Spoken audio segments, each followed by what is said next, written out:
ఈజీగా కదా అనిపించింది. నేను అక్కడ కొన్ని ఫార్ములాస్ ఇచ్చాను, ఈ ఫార్ములాస్లో మీరు ఏదైనా యూజ్ చేయొచ్చు.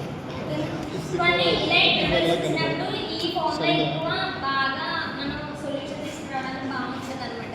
ఇంకొక ఫార్ములా కొంచెం కాంప్లికేటెడ్గా ఉంటుంది. అందుకే మీకు ఏది కొంచెం చేయగలనుకుంటే ఆ ఫార్ములా యూజ్ చేయండి రెండింటిలో. సో గ్రూప్ డేటాలో ఫస్ట్ ఏం తీసుకున్నాం మనం?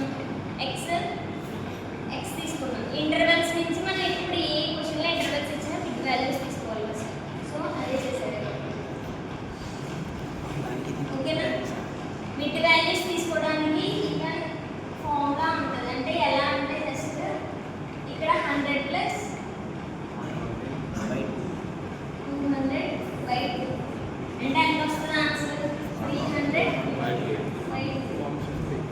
ఇక్కడ వచ్చిందే వస్తుంది. కానీ కొన్ని పాయింట్స్ వాల్యూస్ ఉంటాయి చూస్తారా, ఇచ్చినప్పుడు మనకు తెలియదు ఎలా బిగ్ వాల్యూ ఏం వస్తుందని.